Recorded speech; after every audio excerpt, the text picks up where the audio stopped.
I want to thank you for this portion, and we're going to get to talk to hopefully, our insurance commissioner, Karen Weldon Stewart. So, Karen, it's great to have you with us. Thank you. This evening. Insurance commissioner. That's a kind of what does an insurance commissioner do? The primary function of an insurance commissioner is to make sure insurance companies are solvent so they can pay your claim when you have a claim and on time and pay you the correct amount that you're due. And yeah, Delaware has a history of kind of I've been dealing with insurance companies a long time. It is kind of a history, and I've heard a lot of people, just not me talking about it. One of the things that's always curious to me, maybe you can explain it, maybe not, and maybe it's just something you have to look into. But I find it kind of absurd, and when your insurance rates for a vehicle exceed your car value. In other words, I got a car that I bought for $700-800, and just to get back to work and. I've been in that car. Huh? No, you haven't. You I haven't. haven't. I had PT Cruisers today, but I'm talking about years ago. I've had cars like that. But anyway, that car cost me $700-800. I bought it off the used car lot. Now I go out to get insurance, and the insurance company says it's they break it down to every 6 months sometimes. They say it's but it amounts to let's say $1,500 in notes. I have to pay $350 this month, and 2 months later I have to pay another $450. Yes. How does that happen, and why does it happen? I don't think it's fair that your insurance should be more than the value of the car. Well, you have to realize why you're buying insurance, and you're not buying insurance necessary to replace the value of the car that you're driving. You're buying insurance to protect you against potential lawsuits from people you might injure, so that you don't lose your house or you end up. Well, if I can only afford to pay $800 for a car, I don't own no house.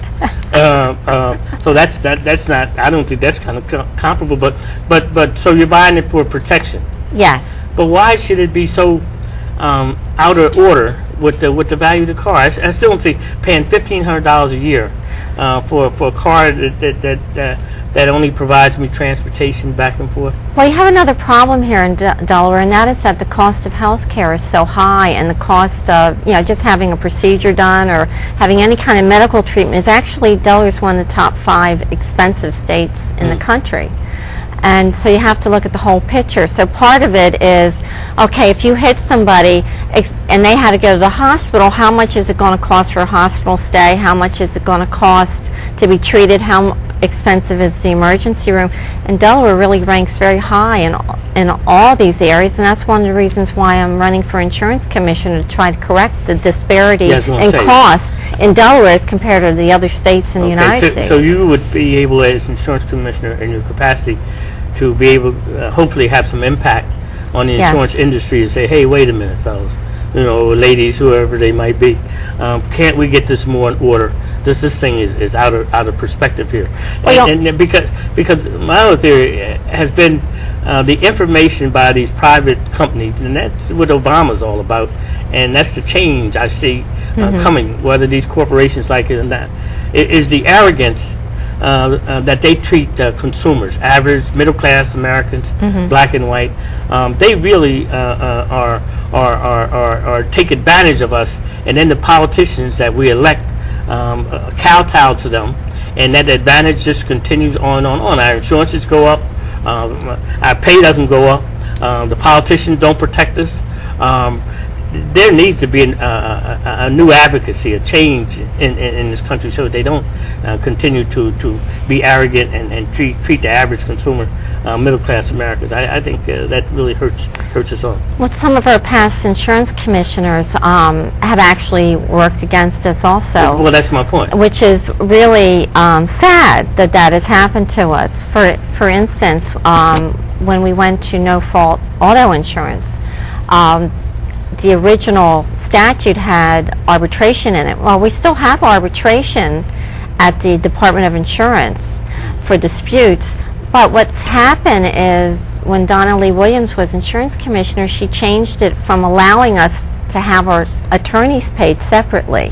So now when you go to argue your medical bills with the insurance company or any other monies that are your salary, it's out of that money your attorney's paid for. So a lot of people bypass the insurance commissioner's office and go directly to Superior Court, but cases that are filed with Superior Court aren't being reported to the insurance department. So if you figure that one of the prime reasons to be insurance commissioner is to know that you're getting paid and whether a company can pay you and that they're paying you on time and you're being bypassed, that isn't how does the commissioner do their job. So that's why, one, I want to make sure Superior Court notifies the insurance commissioner's office that there are suits being filed against these insurance companies so that we can pick the phone up, so that I can pick the phone up and try to find out what's going on, and also to bring arbitration back to allow you to have your attorney paid for separately,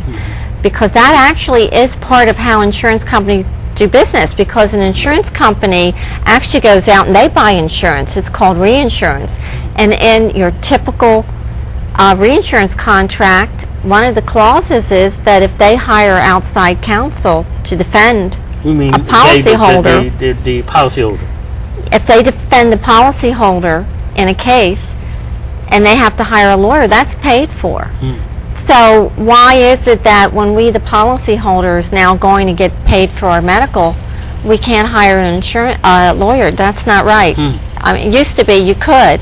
So just by that change, that gives the insurance commissioner more power, or the policyholder really more power, because now the insurance companies can't say, well, we'll wait till you get an attorney to fight with us. You can go and fight yourself. Fight yourself and have your attorney paid for separately. I fight that gives us some power to the policyholder. That's great, because I want to bring that back. Yeah, that's great, because I fight pretty good on an individual basis, on mass basis.